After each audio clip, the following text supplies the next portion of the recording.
লাগা, হাজারে লাগা, মনে লাগা, ওইটাই লাগা।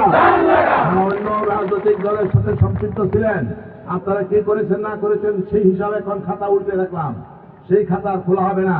মুসলমানদের জন্য খুব সমস্যা, ওইদিকে যাওয়ার কোনো সুযোগ নাই। শরীয়ত বিরোধী কাজ চলে, সেদিকে কাজ চলে, ইমান নষ্ট হবে। আর হিন্দু ভাইদের কোনো কথা পথ দেখায় না, অন্ধকারে রাখছে। আপনারা যাতে কই দেবেন, আপনি কোন কথা কয় দে মার্কাই মার্কা।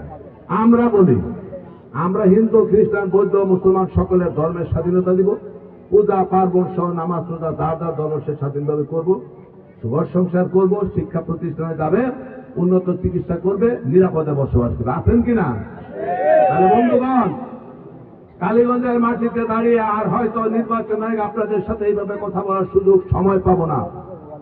আমি ফজলুল হক আপনাদের সন্তান ভাই হিসাবে খোলা আকাশের নিচে নদীর পাড়ে দাঁড়িয়ে শুধু বলতে চাই, আপনাদের মুখে হাসি ফোটানোর জন্য, আপনাদের নিরাপত্তার জন্য, আপনাদের কল্যাণকামী রাষ্ট্র প্রতিষ্ঠার জন্য, আপনাদের জীবনযাত্রাকে সহজ করার জন্য, আপনাদের ইজ্জত সম্মানকে হেফাজত করার জন্য, ব্যবসায়ী যারা আছেন, দোকানদার যারা আছেন, রিস্কাওয়ালা যারা আছেন, মা বোন যারা আছেন, সকলকে শান্তিপূর্ণ সহাবস্থানে থেকে, ইজ্জতের সাথে থেকে, নিরাপত্তার সাথে থেকে, কর্মসংস্থানের ব্যবস্থা সহ শান্তির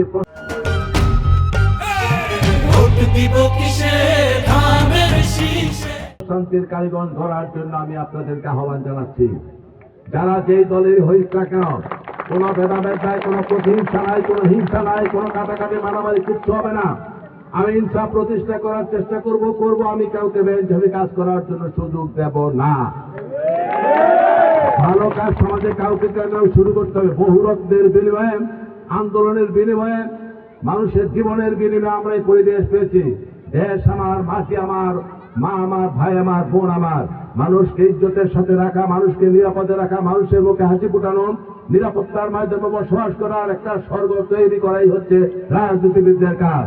লুটপাট, হিংসা, বিদ্বেষ, দখল বেদখল, মারামারি, কাটাকাটি, হানাহানি, বড় ছোট ভেদাভেদ করে মানুষকে ঘৃণা করা, অসম্মান করা, দলীয় মোড়কে এসে আমি এই দল করি বিদায়, ক্ষমতা আসির বিদায়, আর এক দলের উপর চড়া হবো, জুলুম করবো, নির্যাতন করবো, এগুলি কোনো মানব ধর্মের অংশ হতে পারে না।